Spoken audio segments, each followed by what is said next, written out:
Assalamualaikum warahmatullahi wabarakatuh. Waalaikumsalam warahmatullahi wabarakatuh. Hamdan syukurillah, salatan wassalamu ala rasulillah. Segala puji bagi Allah yang telah memberikan kita kesempatan sehingga kita dapat berkumpul di kantor kita pada saat ini. Salawat berangkat salam tidak pernah bosannya marilah kita hadiahkan kepada Nabi kita, Nabi besar Muhammad Sallallahu Alaihi Wasallam. Baiklah, Bapak Ibu, pada kegiatan hari ini kami akan menyampaikan budaya positif kepada teman-teman di sekolahan ini. Sebelum memasuki acara ini, alangkah baiknya kita membuka acara ini dengan membaca basmalah.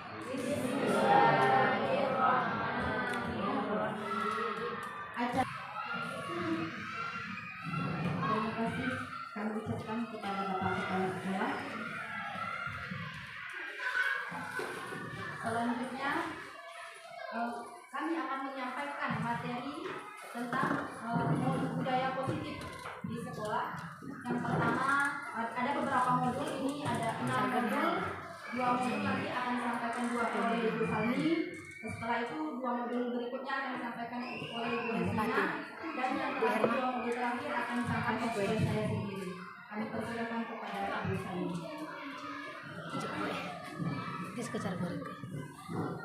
Bismillahirrahmanirrahim. Assalamualaikum warahmatullahi wabarakatuh.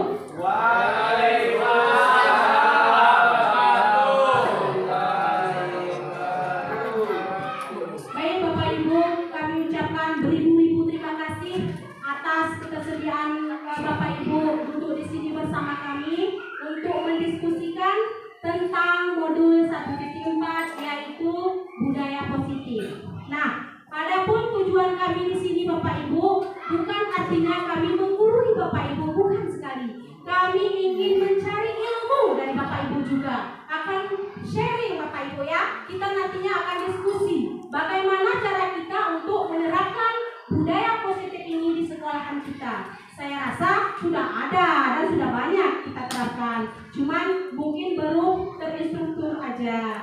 Nah, sekarang karena adanya kami di depan, maka kami cuman ingin mengajak Bapak Ibu ya untuk berdiskusi mengenai penerapan budaya positif. Nah, yang pertama, kalau kita mendengar ini sebentar Bapak Ibu ya, ini adalah foto-foto kami Bapak Ibu calon CGP angkatan 11 ya. Yang pertama itu ada Bu Salmi, terus ada Bu Reslinawati dan Ibu Hermawati. Oh, dan Hermawati. Nah, Bapak Ibu, saya berharap ya teman-teman di sini juga akan ikut ya mengikuti program Guru Penggerak angkatan 12 Bapak Ibu. Di sini luar biasa Bapak Ibu ilmunya yang akan kita ambil. Walaupun sudah ada ilmu dalam diri kita, maka kita carilah lagi di kegiatan CGP ini ya Bapak Ibu. Oke, sekarang kita lanjut saja Bapak Ibu. Kita masuk ke kesepakatan forum diseminasi. Nah, di sini ada kesepakatan yang sudah kami buat 2 Bapak Ibu ya. Yang pertama, menghargai pendapat teman. Nah, jika ada yang berbicara, maka kita akan mendengar. Yang kedua, menjadi pendengar yang baik. Nah, sama saja ya. Ada yang berbicara, kita mendengarkan. Nah, kemudian Bapak Ibu, ada yang mau menambahkan? Apalagi kira-kira kesepakatan forum kita pada pagi hari ini? Ada lagi Bapak Ibu? Untuk kesepakatan sekarang ya. Ada lagi yang bisa menambahkan? Apa Pak Sudir? Ada Pak Sudir? Tidak ada. Cukup Bapak Ibu? Cuma 2? Oh cukup, ya udah nggak apa-apa. Kalau cukup alhamdulillah ya. Nah, selanjutnya kita masuk ya, yaitu tentang materi kita. Kita punya materi yang sudah disampaikan oleh Ibu Hermawati. Yang pertama materinya disiplin positif yang disampaikan oleh saya sendiri. Nah, Bapak Ibu, kalau kita mendengar kata disiplin positif, kira-kira apa yang terbenak di hati kita coba atau di pemikiran kita Bapak Ibu? Ada yang bisa Kan kita hebat-hebat semuanya Bapak Ibu kan? Ayo siapa? Bu Fatimah ya? Ya, Bu Fatimah. Tolong Bu. Apa itu disiplin positif Bu? Disiplin positif itu adalah merupakan penerapan disiplin diri untuk anak kita agar anak kita dapat mengontrol dirinya ke hal yang baik. Subhanallah, luar biasa Bu Fatimah ya. Betul sekali Bapak Ibu. Disiplin itu adalah yang seperti yang disampaikan oleh Bu Fatimah tadi. Coba buat Abu apa? Bu siapa? Bu Res? Ya. Disiplin positif adalah merupakan suatu cara penerapan disiplin yang mengajarkan anak bertanggung jawab, ya, dan menumbuhkan kesadaran sendiri. Terus berdasarkan nilai-nilai kebajikan yang ada di sekolah. Jangan disiplinnya dikarenakan oleh orang lain, tapi dari hati diri sendiri murid kita. Nah, ada lagi Bapak Ibu yang mengenai disiplin positif tadi? Pak Alwi, ada? Apa kira-kira disiplin positif? Mungkin ada pendapat lain. Ibu Demi, ada? Pak Ji? Oke, kalau tidak ada, alhamdulillah, terima kasih Bapak Ibu ya. Nah, kemudian nilai-nilai kebajikan. Apa saja itu merupakan nilai-nilai kebajikan Bapak Ibu? Kira-kira apa saja itu nilai-nilai kebajikan yang sudah kita terapkan di sekolah ini? Nilai-nilai kebaikan Bapak Ibu, apa saja itu yang sudah kita terapkan di sekolah? Ya Bu, Bu, ya.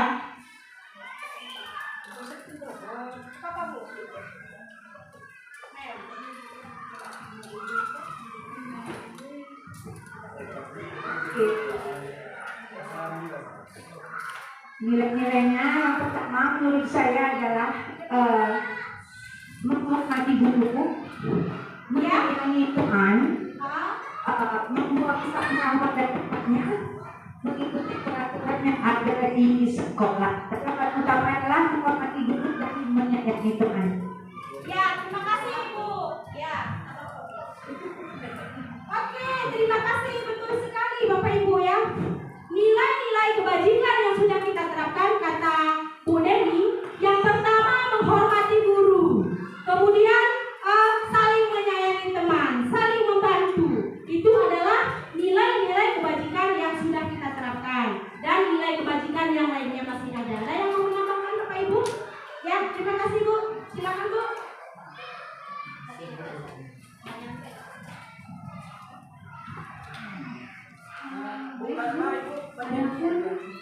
Nilai-nilai kebajikan yang sudah diterapkan di sekolah menurut saya yaitu senyum, sapa, dan santun. Subhanallah, iya betul sekali. Terima kasih Bu ya. Semangat untuk ibu kita. Iya, yang pertama senyum. Jangan lupa senyum Bapak Ibu kalau jumpa ya. Jangan main cubur-cuburan. Sapa, saling menyapa. Mungkin nanti Pak Sudir jumpa sama saya di jalan kan. Assalamualaikum Bu Sa. Gitu. Ataupun saya yang menyapa Pak Sudir. Kemudian sopan dan santun. Bapak Ibu, kalau ingin anak kita itu disiplin, maka yang pertama sekali harus dari diri kita sendiri. Karena kita itu sebagai guru adalah yang dicontoh, digugu dan ditiru. Nah, oleh karena itu Bapak Ibu, kita harus mencontohkan terlebih dahulu. Baru anak-anak kita akan mengikuti kita. Next Bu Resina. Oke Bapak Ibu, selanjutnya disiplin positif lebih ke arah disiplin diri yang dapat mengontrol diri dalam melakukan segala tindakan. Sama seperti yang sudah kita jelaskan tadi, yang tadi ibu-ibu jelaskan tadi. Ini adalah tindakan yang nantinya akan dilakukan oleh anak-anak kita di lingkungan sekolah, bahkan nanti di lingkungan rumah ataupun masyarakat. Dan kita berdoa supaya mereka menjadi anak-anak yang mempunyai nilai-nilai kebajikan. Oke, selanjutnya Bu. Nah, adapun tadi sudah disebutkan oleh ibu-ibu dan bapak-bapak tentang nilai-nilai kebajikan disiplin. Ada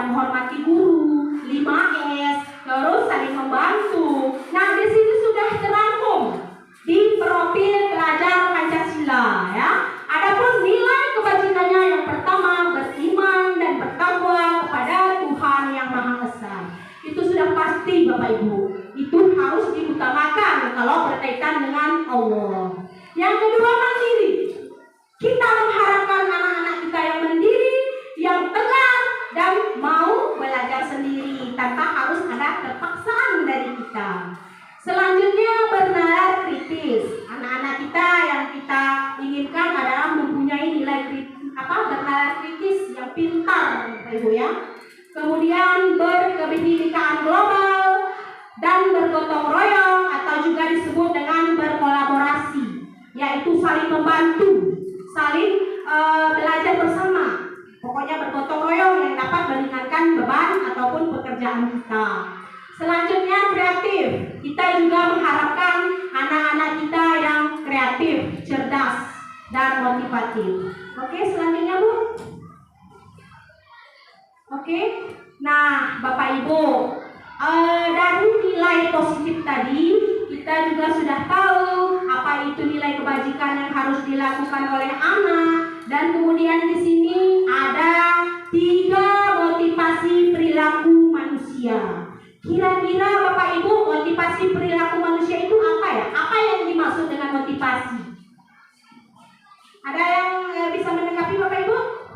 Oke, terima kasih Ibu Sam. Apa itu motivasi, Sam? Motivasi adalah dorongan yang timbul pada diri seorang untuk menjadi lebih baik. Subhanallah, tepuk tangan Bapak Ibu. Iya, betul sekali. Motivasi itu adalah dorongan. Dorongan yang timbul dari diri seseorang tanpa terpaksa. Tapi di sini ada 3 motivasi perilaku manusia, Bapak Ibu. Yang pertama, dia itu bertindak untuk menghindari ketidaknyamanan atau hukuman. Boleh dikasih contoh Bapak Ibu? Pamannya anak-anak itu dia datang tidak terlambat itu karena ada hukuman. Nah, itu contohnya Bapak Ibu ya. Dia terlambat itu karena tidak ada hukuman. Nanti saya terlambat dihukum sama Pak Hasan, gitu kan. Jadi dia cepat-cepat datang dari rumah. Jadi ini merupakan kira-kira unsur motivasi apa Bapak Ibu? Ada yang bisa menjelaskan? Lupa? Bu?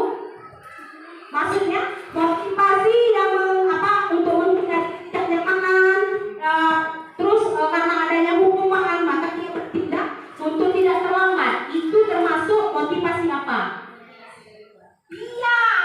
Apa Bu? Coba Bu. Motivasi dari luar. Oke, terima kasih nih. Luar biasa Bapak Ibu ya yang ada di sini. Itu adalah motivasi dari luar diri anak tersebut atau ekstrinsik. Ya, bukan dari dalam, tapi dari luar. Nah, yang kedua, untuk mendapat imbalan atau penghargaan dari orang lain. Nah, ini kira-kira contohnya apa ini para rumah? Tolong para rumah. Ini tolong sekali apa kira-kira Pak? Kalau untuk mendapatkan imbalan atau penghargaan dari orang lain itu termasuk dari intrinsik Bu, dari dalam diri anak itu gimana caranya dapat penghargaan dari orang lain itu bersama. Ya, contohnya bagaimana Pak? Contohnya ketika misalkan seorang anak ingin dapat juara. Oh, Iya. ya. Terima kasih para buman, monggo terima kasih. Oke, untuk mendapatkan imbalan dan penghargaan dari orang lain, atau para buman ini contohnya seperti ingin mendapatkan hadiah. Oke, ini juga para buman sudah benar jawaban Bapak, tapi sedikit lagi Bapak ya, karena ini kan kalau kita mengharap imbalan dari orang lain, berarti itu termasuk masih eksternal, ya, masih dari luar, belum dari hati, ya. Kemudian yang selanjutnya untuk menjadi orang yang mereka inginkan dan menghargai diri sendiri dengan nilai-nilai yang mereka yakini. Kalau ini masuk ke mana nih Bapak Ibu? Dari dalam atau dari luar? Iya, dari dalam. Ini yang baru inna a'malubinya. Ya, segala sesuatu itu harus didahului dengan niat. Berarti ini yang sudah di dalam hati murid kita. Ini yang sangat kita harapkan tumbuh di hati murid kita. Tidak ada unsur keterpaksaan. Nanti kalau dia cuma mengharap imbalan, ketika kita tidak memberikan imbalan, dia tidak melakukan soal itu pun nggak kasih dia lagi aku hadiah. Usah lagi kita kerjakan. Terus satu lagi untuk menghindari hukuman. Kita lihat dulu ada nggak di situ Pak Jul? Nggak ada, nggak apa-apa kita terlambat aja masuk ke kelas. Tapi waktu nggak hukumnya kita. Itu nanti yang timbul dari hati anak kita. Jadi kalau sudah ada dari dalam diri hatinya, dari dalam dirinya, maka dia akan bertindak baik itu untuk selamanya Bapak Ibu, karena sudah dari kesadaran dirinya. Nah, mungkin dari saya cukup sekian, dan kemudian materi selanjutnya akan disampaikan oleh rekan kita Ibu Reslina Sinaga. Kepada Ibu kami persilakan.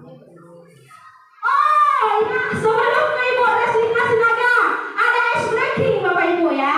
Nah, ice breakingnya kalau bisa Bapak Ibu berpasangan, cari pasangan ya. Kalau bisa jangan sama ibu-ibu, Bapak sama Bapak aja ya. Kalau pasangannya sama Pak ini ya. Sama Pak Haji aja, berdekatan Bu, tolong Ibu sama Ibu itu. Oke, ice breakingnya sekarang yaitu kita bersweet ya. Sweetnya nanti pamannya Pak Hasan sama Pak Haji, sweetnya 2 sama 1 gitu kan. Berapa perkaliannya? Hasilnya ya, sweet 2. Siapa yang pertama dia yang menang, oke? Oke, silakan Bapak Ibu. 1, 2, 3.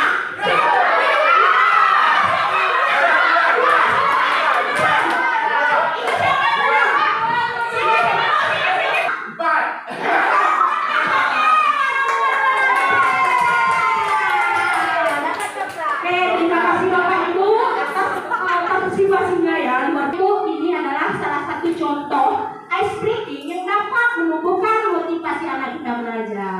Nah, ini mungkin bisa kita terapkan pada jam-jam yang istirahat, jam terakhir ya, mantap Pak Ruman, supaya anak kita tidak ngantuk. Nah, oke, terima kasih Bapak Ibu.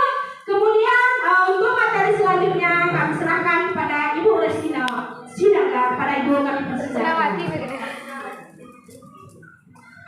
Baik, terima kasih Bu Salmi. Baik, assalamualaikum warahmatullahi wabarakatuh. Baik Bapak Ibu, tadi kita sudah mendengar presentasi dari Bu Salmi tentang keyakinan, tentang motivasi perilaku manusia dan tentang disiplin positif. Baik Bapak Ibu, yang ketiga kita akan belajar atau kita akan memahami tentang keyakinan kelas ataupun keyakinan sekolah. Sebelum saya masuk ke materi, mungkin Bapak Ibu sudah pernah.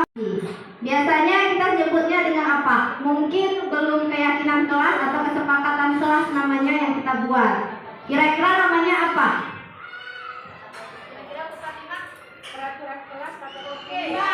Baik, terima kasih Mem Demi. Peraturan. Biasanya kita sebutnya dengan peraturan.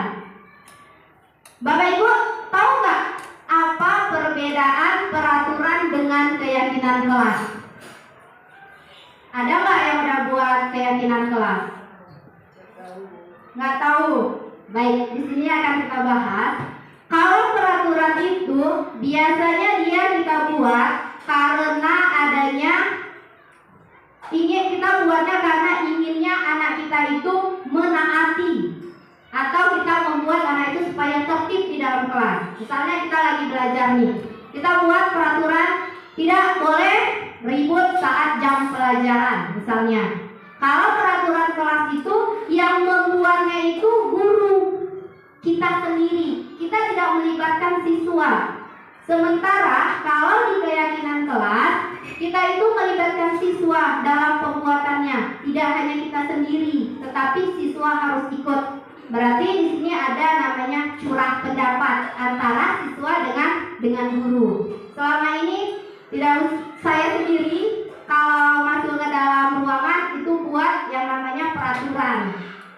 Sebelum saya belajar saya buat namanya peraturan. Itu saya sendiri yang buat, tidak dengan anak-anak. Jadi kalau keyakinan kelas itu guru yang berperan dalam mewujudkan terbentuknya keyakinan sekolah. sekolah ataupun kelas dengan adanya kesepakatan antara guru dengan murid.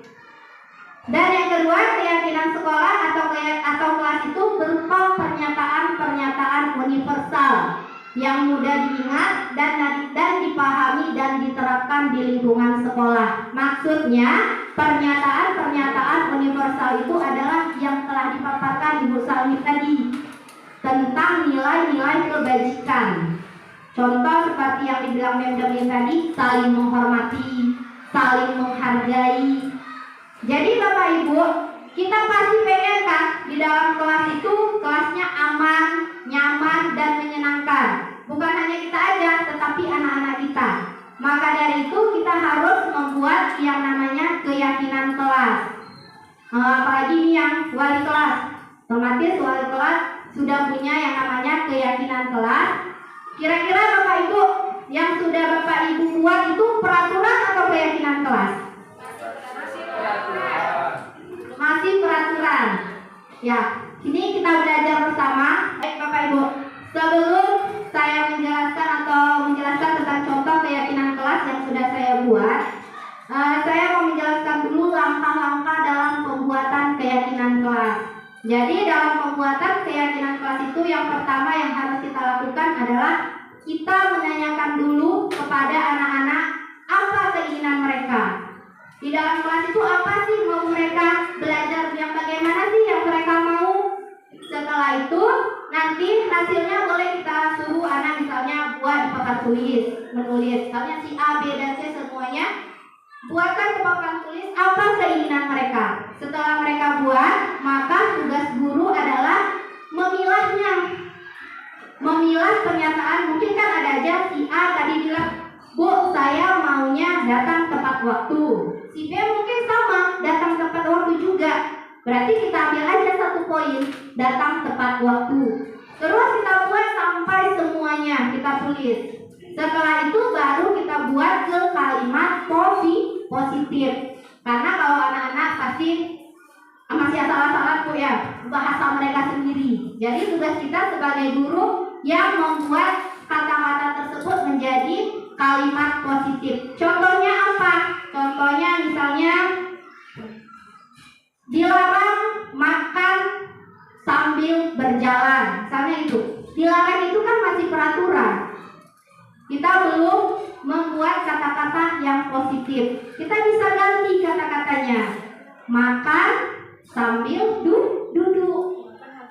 Dan dalam kesepakatan kelas atau keyakinan kelas itu kalimatnya nggak usah panjang-panjang Bapak Ibu, singkat, padat, dan mudah dipahami. Dan yang pastinya dalam kesepakatan kelas itu kita harus ada buat nilai-nilai kebajikan yang nantinya akan membuat anak-anak bertanggung jawab dan mandiri di dalam kelas. Baik Bapak Ibu, di sini ada keyakinan kelas 6A yang sudah saya buat. Yang pertama itu saya buat berdoa dan membaca Asmaul Husna sebelum kegiatan pelajaran dimulai yang dipimpin oleh murid.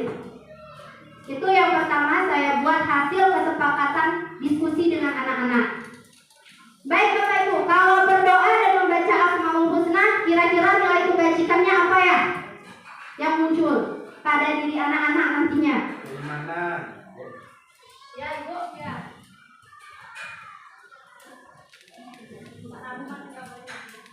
Bagaimana dan pahala dari Allah? Ya, sama. Lain ada? Ya, tepuk tangan untuk ibu-ibu hebat, bapak-bapak hebat di sini. Baik, berdoa dan membaca Asmaul Husna sebelum kegiatan pembelajaran, nilai kebajikannya itu bisa kita dapat dari beriman atau religius. Di sini kita akan mengajarkan anak-anak untuk religius, beradab. Dan selanjutnya di sini datang tepat waktu. Kira-kira datang tepat waktu nilai kebajikannya? Iya, benar. Disiplin. Jadi di situ nanti akan keluar anak-anak yang disiplin.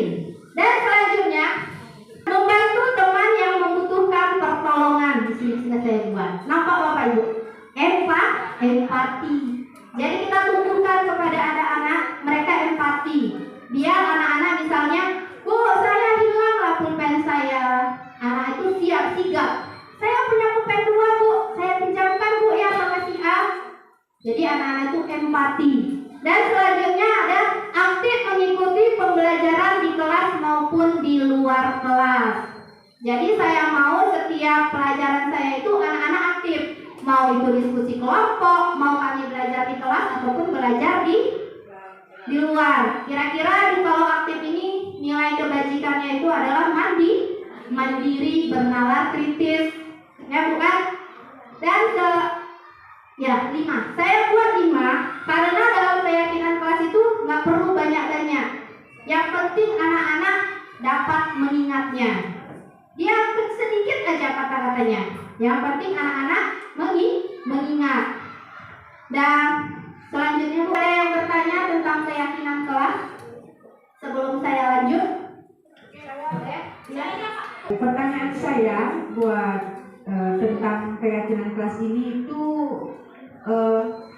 keyakinan kelas ini kan nggak selalu langsung kita buatkan ya. Artinya karena tadi Ibu menjelaskan bahwa keyakinan kelas ini itu berasal dari 2 pihak. Yang pertama guru dan yang kedua juga murid. Artinya keputusan yang diambil adalah keputusan bersama, melibatkan anak dan juga guru.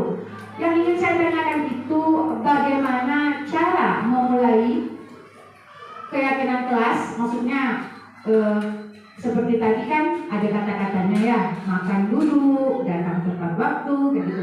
Lalu yang kedua, tahapan-tahapan menjalankannya dan juga kendala yang dihadapi ketika kita menjalankan keyakinan kelas. Nah, kalau dari segi positifnya kan tadi Ibu sudah menjelaskan banyak sekali kan ya, dari segi religi, disiplin, empati, itu adalah nilai positif. Yang maksudnya saya tanyakan ini langkahnya bagaimana untuk meminimalisir kendala-kendala nanti yang akan dihadapi dalam menjalankan keyakinan kelas. Terima kasih. Baik, saya akan coba menjawab. Mungkin langkah-langkah kita, yang pertama tadi kan saya sudah menjelaskan langkah-langkah dalam pembuatan keyakinan kelas. Otomatis dalam kita membuat keyakinan kelas itu, karena tadi sudah melibatkan siswa, otomatis siswa akan ingat, oh iya, kami kan seperti ini. Keyakinan kelas kami ada seperti ini, berarti kami tidak boleh melanggarnya.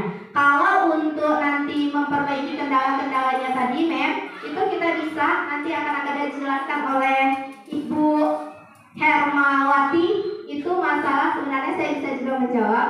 Itu nanti ada namanya validasi, dia ada namanya segitiga restitusi. Jadi di segitiga restitusi itu kita menjelaskan bagaimana anak-anak itu bisa memecahkan masalahnya dengan melanggar nilai-nilai kebajikan atau keyakinan kelas yang sudah kita buat tadi. Jadi nanti ada 3, ada yang pertama namanya itu adalah menstabilkan identitas. Yang kedua yang bisa kita lakukan itu adalah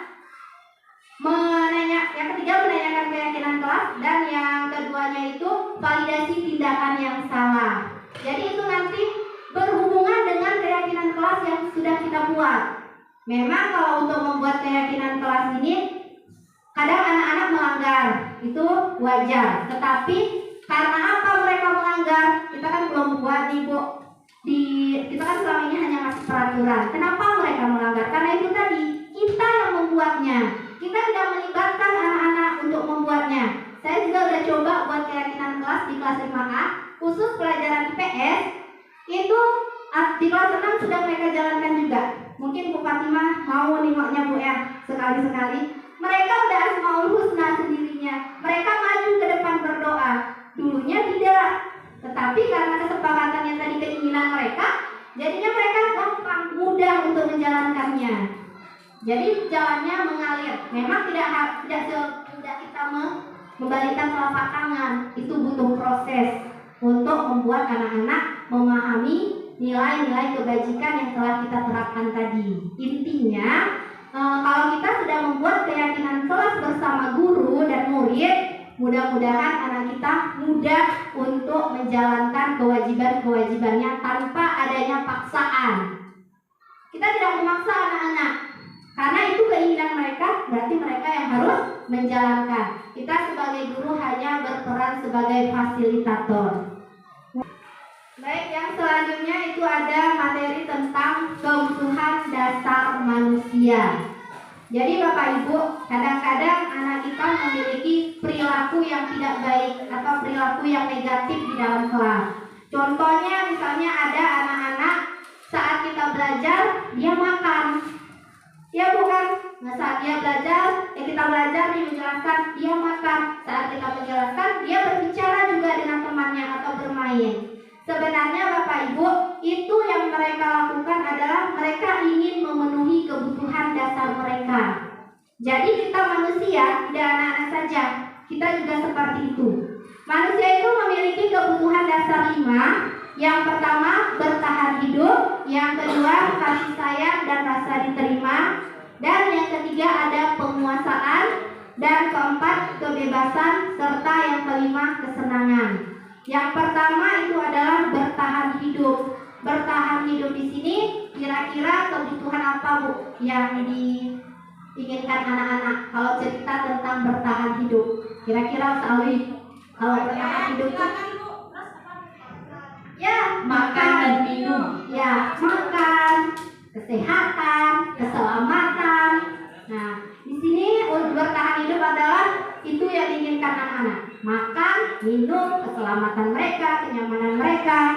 Sedangkan yang kedua itu ada kasih sayang dan rasa diterima. Kasih sayang dan rasa diterima di sini adalah keinginan anak untuk bertanggung jawab. Untuk bertanggung jawab dan berhubungan dengan orang lain. Misalnya seperti ini. Anak-anak ini kadang kan ingin perhatian dari kita.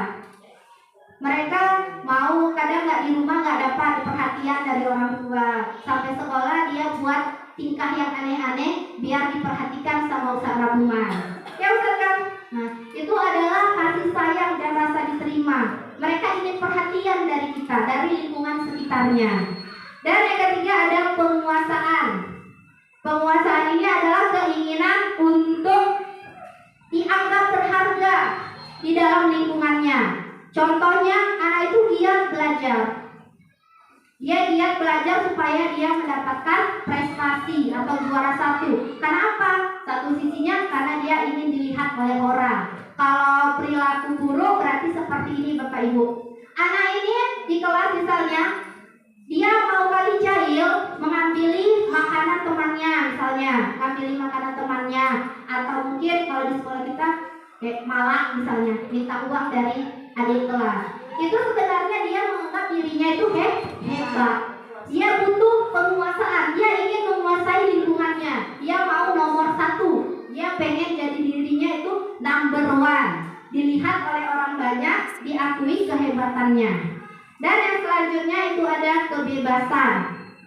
Kebebasan ini adalah kebutuhan akan kemandirian dan memiliki pilihan dan mampu mengendalikan hidup orang lain. Kira-kira maksudnya apa ya Bapak Ibu? Anak di sini suka mencoba. Anak kan suka mencoba, suka mengamati. Dia lihat nanti terus dia lakukan.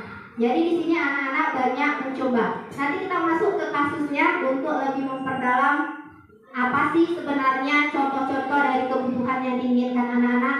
Dan selanjutnya ada kesenangan. Kalau kesenangan kita sudah pasti tahu, apalagi kita sudah belajar ngajar di SD, itu pasti anak-anak pengennya bermain.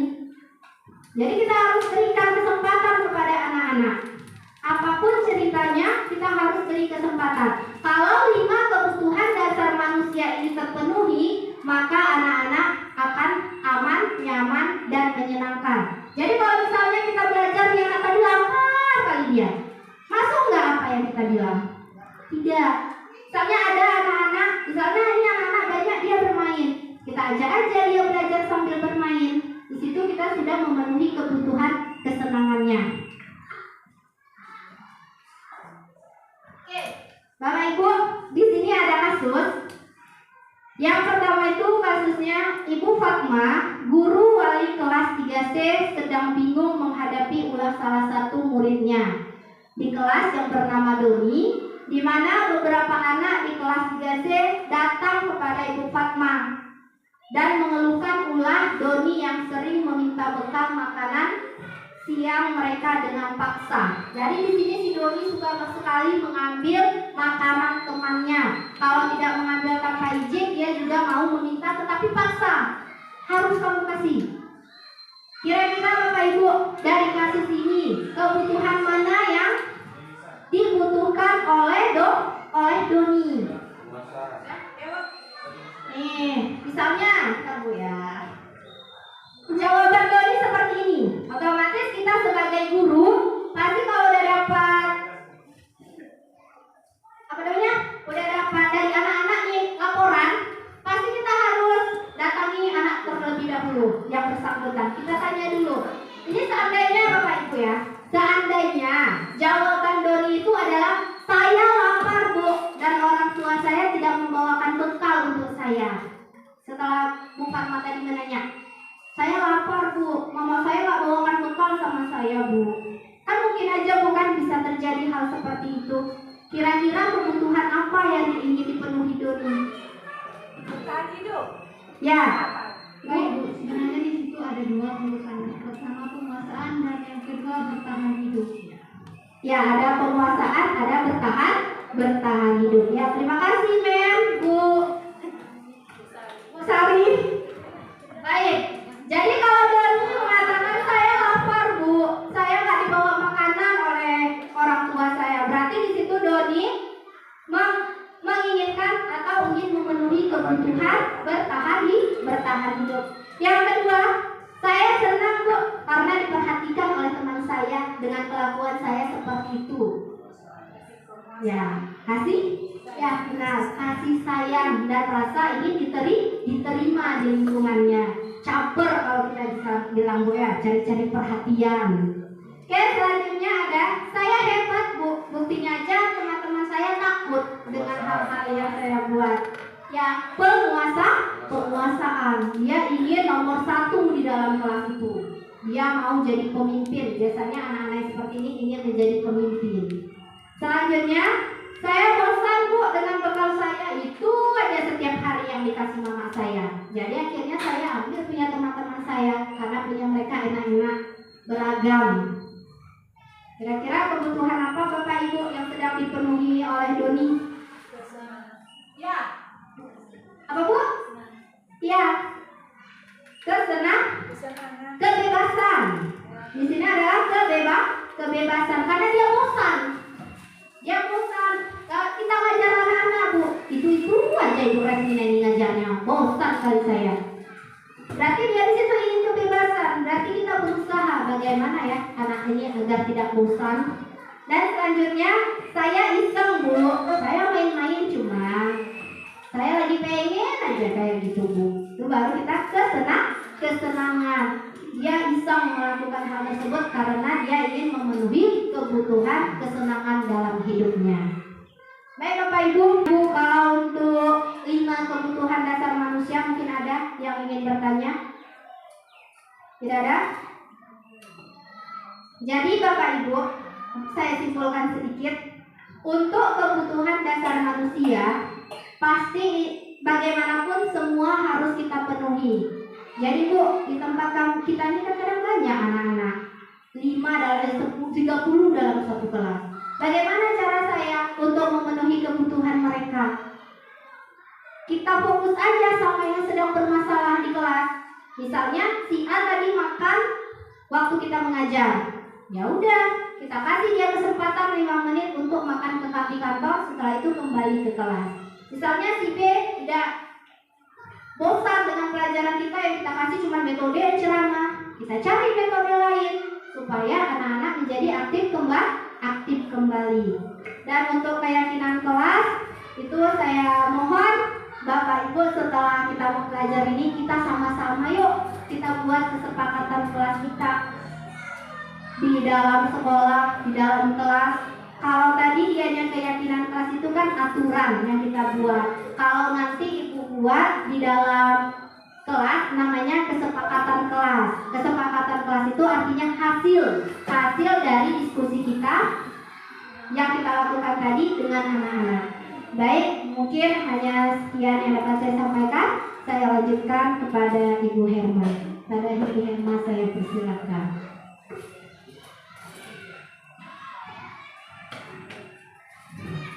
Baiklah Bapak Ibu, saya akan melanjutkan materi. Ada 2 tema lagi. Yang pertama yaitu tentang 5 posisi kontrol seorang guru. Kita sebagai guru ini memiliki ini, dan mana yang terbaiknya nanti kita bahas. Bapak Ibu, 5 posisi kontrol sebagai seorang guru.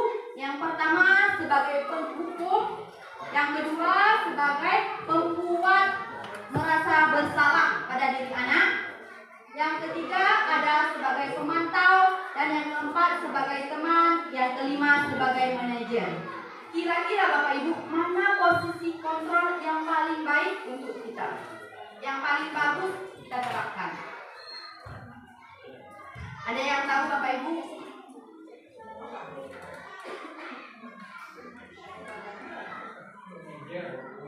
Ya, betul sekali Pak Haji. Yang paling baik kita terapkan adalah sebagai yang memiliki posisi kontrol sebagai manajer. Terlebih dahulu kita bahas kalau yang pertama sebagai penghukum. Ini sebelum, terutama saya ya Bapak Ibu, sebelum mempelajari modul ini, belum sampai ke sini saya belum belajar di CGP. Bapak Ibu juga tahu kalau saya orangnya kalau ketika ada anak yang bersalah, saya sebagai penghukum, gitu ya. Mungkin setelah belajar kita bisa merubah tahap kita sedikit demi sedikit, gitu ya. Kalau kita menerapkan posisi kontrol sebagai penghukum, mungkin pada saat itu anak-anak kita akan mentaati, mematuhi. Tapi setelah itu mereka merasa dendam, benci sama kita. Kenapa ya anak tersebut ketika di luar tidak menyapa kita, tidak melihat kita sebagai gurunya? Mungkin ada suatu kesalahan ketika kita menghukum dia, yang merasa tersakit, sakit kali hatinya, sakit kali hati anak tersebut, ya. Makanya yang paling baik tadi adalah posisi kontrol manajer. Yang kedua, membuat merasa bersalah. Bapak Ibu ini pun masih kurang baik untuk kita sebagai guru memiliki posisi kontrol membuat merasa bersalah, sehingga dia nanti tidak terbuka, tidak mandiri. Ketika dia merasa bersalah, dia terdiam, duduk termenung, gitu ya, tidak berkolaborasi, tidak berbaur sama temannya ketika terlalu merasa bersalah. Umpamanya nak datang terlambat, terus tidak memakai sepatu warna hitam. Kenapa kamu begini? Kenapa begini? Kawan-kawan begini.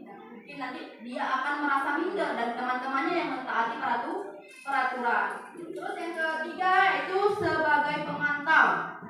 Sebagai pemantau, kita sebagai seorang guru di sini posisinya sebagai pemantau. Kita melihat kesalahan anak tersebut, kita lihat datanya, kita tidak langsung memponisnya. Berapa kali dia terlambat, berapa kali dia tidak menggunakan seragam. Mungkin kita bisa beginilah nak, berapa kali udah sekian lah, si Hafid tidak mengikuti, tidak memakai seragam, sudah sekian kali tidak datangnya terlambat.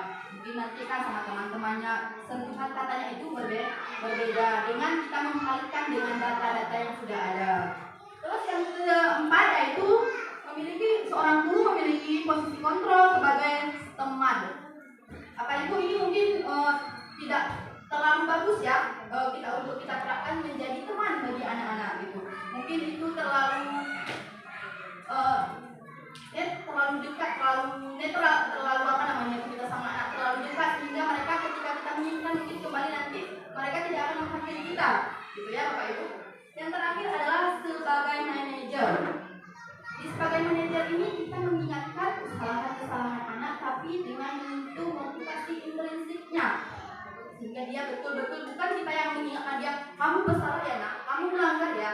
Dia secara sendirinya kita sentuh motivasi intrinsiknya, secara sendiri anak tersebut dia merasa bersalah tanpa harus kita katakan. Lalu kita dengan beberapa pertanyaan yang menyentuh motivasi intrinsik anak tersebut, sehingga dia mengakui, oh ya Bu, saya salah.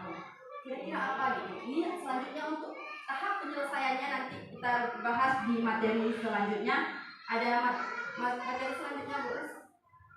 segitiga restitusi Bapak Ibu. Di sini cara menggunakan atau cara mengaplikasikan posisi kontrol manager tadi di segitiga restitusi. Dalam tahapan segitiga restitusi ini adalah tahapan dalam penyelesaian masalah anak-anak ya Bapak Ibu. Tahapan dalam penyelesaian masalah anak-anak mungkin selama ini kita sudah mengerjakannya tapi tidak lengkap gitu ya. Mungkin hanya menampilkan menstabilkan identitas tapi tidak memvalidasikan tindakan yang salah, menanyakan keyakinan karena mungkin selama ini kita belum membuat keyakinan tadi. Maka masih ada kekurangan dari penerapan ini. Sama-sama kita perbaiki setelah kita memiliki ilmu ini, terutama bagi saya sendiri karena selama ini mungkin jauh dari segitiga restitusi untuk menghadapi masalah-masalah anak. Dari sini setelah kita belajar, saya dan Bapak Ibu semuanya kita belajar untuk menerapkannya. Yang pertama yaitu ada menstabilkan identitas anak. Menstabilkan identitas mungkin ketika anak tidak ikut piket di dalam kelas. Kita menanyakan, kenapa ya nak? Kenapa tidak ikut piket di kelas? Dia memberikan alasan mungkin saya lagi makan bu. Karena lapar itu mungkin memenuhi kebutuhan tadi sebagai yang kebutuhan dasar kebutuhan dasar tadi. Terus yang selanjutnya itu kita menanyakan alasannya ya. Kamu tentunya punya alasan mengapa kamu melakukan hal itu. Kayak pertanyaannya tadi seperti yang saya bacakan tadi. Yang kedua yaitu ada validasi tindakan yang salah. Di sini ketika kita sudah dan anak tersebut sudah mengatakan bahwa saya kenapa tidak ikut piket, saya makan di kantin. Kita tidak langsung, itulah kamu ini salah nak, udah tahu piket, kenapa tidak piket? Mungkin selama ini kita seperti itu ya bu, terutama saya gitu ya. Terus mungkin Bapak Ibu yang lain juga. Dari sini ke depan mungkin kita ada kata-kata yang bisa menyentuh motivasi intrinsik anak dengan mengatakan setiap orang pasti mempunyai kesalahan. Nah, ibu juga punya kesalahan. Kita sekarang tidak cari tahu siapa yang salah, tapi bagaimana solusi dari permasalahan ini. Jadi bisa kita mengatakan hal yang lebih halus sama-sama kita pelajari. Ketika sedikit bercerita Bapak Ibu, ketika saya membaca ini, ketika saya masuk ke model ini dan membuat praktek ini, sepertinya tersentak karena memang sebelumnya saya jauh sekali dari hal ini melaksanakan segitiga restitusi. Mungkin tapi ketika saya terapkan di kelas 4B ada Abdullah Azam, tolong ibu, ya ibu nggak akan menghukum kamu, tapi ibu ada sebentar urusan di kantor, ibu minta tolong kamu menghargai ibu, bukan mentaati peraturannya, menghargai ibu dan ibu menghargai kamu, tidak lari-lari anak, ini tugas kita. Nanti sebentar lagi ibu kembali saya periksa. Alhamdulillah ya Bapak Ibu, setelah saya kembali ke situ, memang sudah siap tugasnya, tugas bahasa Arab gitu ya. Mungkin ini bisa kita terapkan pelan-pelan. Dan ada mungkin ibu sudah menerapkan semuanya belum bu? Ketika ada kadang saya lupa mengontrol emosi tersentak gitu ya. Ketika saya ingin marah, saya berhenti. Apa dibilang sama anak kelas nanti? Ibu marah atas Arif. Tidak nak, karena saya merasa ada suatu kesalahan dalam metode saya tersebut. Terus yang ketiga yaitu menanyakan keyakinan. Di sini setelah kita membuat keyakinan kelas tadi ya Bapak Ibu, mungkin kita bisa menanyakan sama anak, kira-kira ya nak, keyakinan kelas apa yang telah kita sepakati. Kan udah dibilangnya ini ya Bu, umpamanya menjaga kebersihan. Untuk saat ini umpamanya Hafiz sudah menjaga kebersihan belum Bu, karena saya tidak ikut ujian. Kita merasa membuat dirinya merasa bersalah dengan sentuhan kata-kata mengingatkan kepada keyakinan kelas tadi yang telah dibuat di kelas masing-masing tadi. Mungkin sampai di sini Bapak Ibu ada pertanyaan? Mungkin ada pertanyaan dari Bapak Ibu? Boleh dari materi pertama tadi tentang budaya positif juga boleh Bapak Ibu. Ya. Ada Bapak Ibu, para umum Pak Jun? Kita berbagi ya Bapak Ibu. Ada Bu, Pupit? Ya, satu pertanyaan.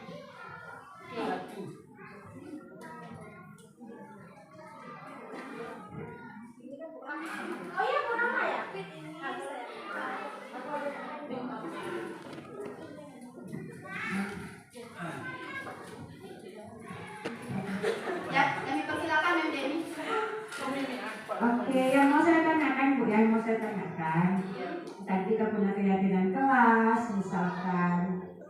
makan duduk, datang tepat waktu, membuang sampah di tempatnya, dan kemudian tadi seperti penjelasan Bu Hermawati, bahwasanya guru adalah manajer. Oke.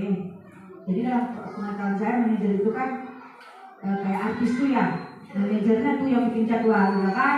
Kapan syuting, kapan iklan, kapan tidur, kapan ini, kapan itu. Jadi yang saya tangkap, kita guru jadi manajer itu opsi terbaik ya kan? Dari tadi si penghukum, si pemberi merasa bersalah, si teman, seperti itu. Pemantau. Jadi maksud saya gini, ketika kita membuat keyakinan kelas, artinya kan dari awal-awal oke lah beginiannya.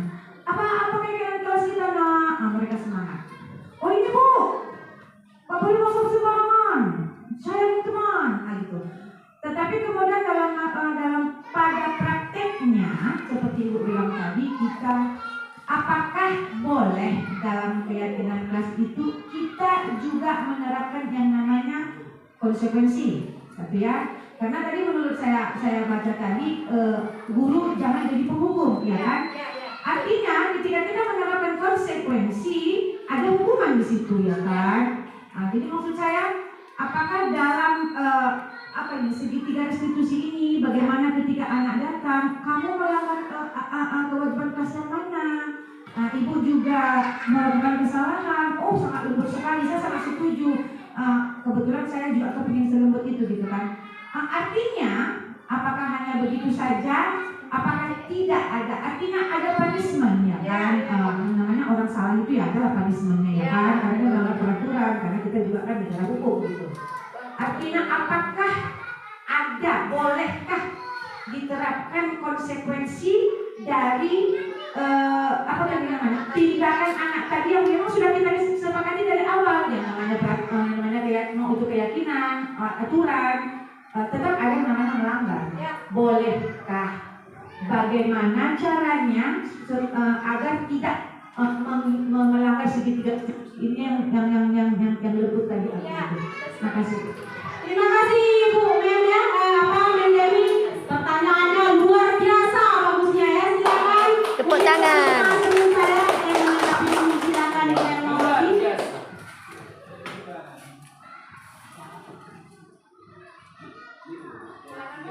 Baiklah Mem, saya di sini akan menjawab. Itu tadi memang selain menjadi seorang manajer, seorang guru itu, kalau kita memang paling sulit untuk memiliki posisi manajer, 5 posisi kontrol manajer itu yang manajer, minimal kita seorang guru memiliki posisi pemantau.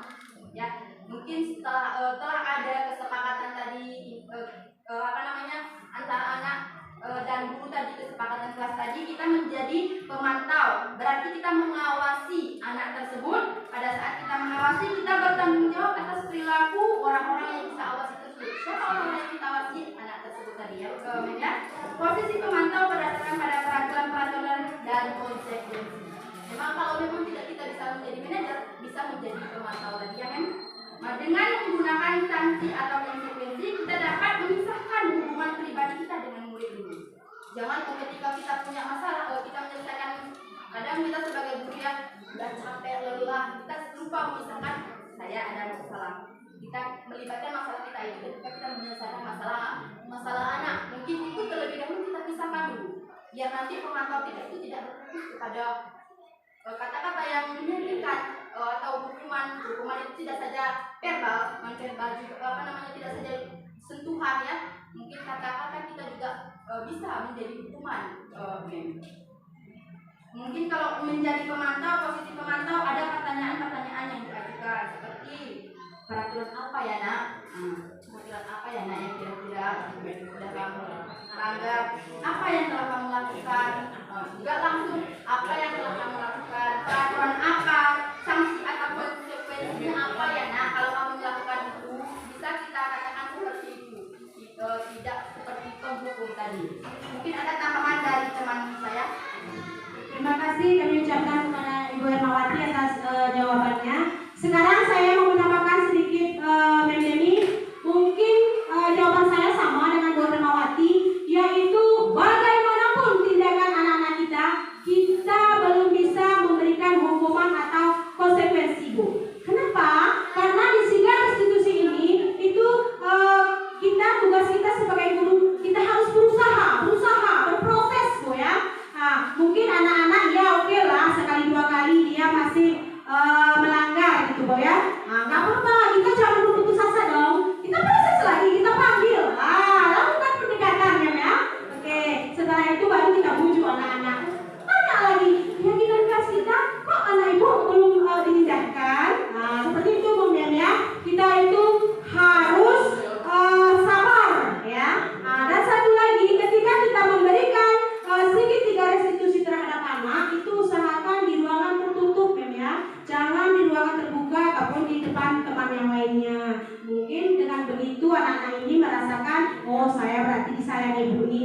memalukannya saya pakai di depan teman lain, nah gitu. Mungkin jawabannya dari saya seperti itu, Mem ya. Mungkin ada tambahan dari Bu Es?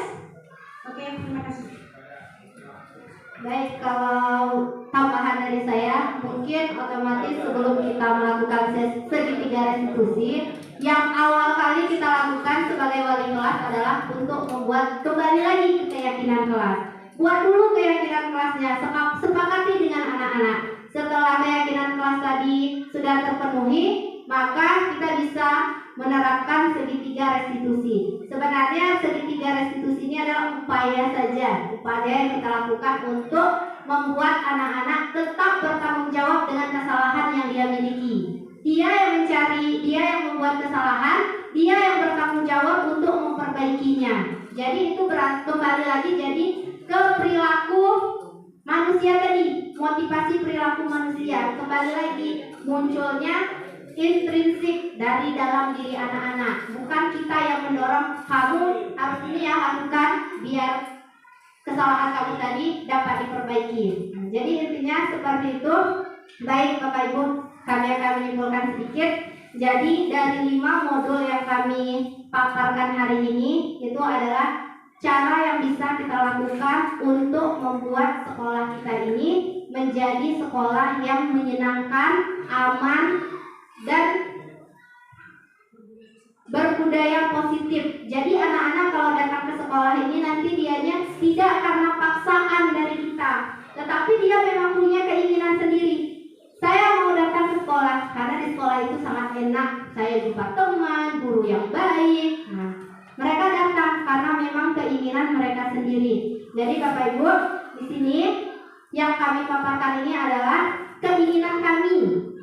Bersama Bapak dan Ibu, mari bersama-sama kita terapkan modul-modul yang telah kami paparkan ini di sekolah kita, yang nantinya dapat mewujudkan visi misi sekolah kita seperti yang sudah kita ungkapkan sebelumnya, yaitu tentang anak-anak yang memiliki wawasan yang berkarakter, beradab tinggi, dan anak-anak yang memiliki yang cerdas dan mandiri sesuai dengan visi kita. Bagaimana cara kita untuk mewujudkan hal tersebut? Yaitu dengan cara menerapkan keyakinan kelas, segitiga restitusi, dan juga budaya positif di lingkungan sekolah kita. Otomatis kalau di lingkungan sekolah kita ini udah berbudaya positif, semua anak senang, tidak berperilaku negatif, maka visi yang kita inginkan dapat berjalan dengan baik. Mungkin Bapak Ibu, mungkin waktu kita sudah memadai. Kami ucapkan terima kasih banyak kepada Bapak Ibu yang turut hadir berpartisipasi dalam kegiatan kami ini. Kami ucapkan terima kasih, beribu-ribu terima kasih. Saya akhiri dengan ucapan wabillahi taufiq wal hidayah. Wassalamualaikum warahmatullahi wabarakatuh. Waalaikumsalam.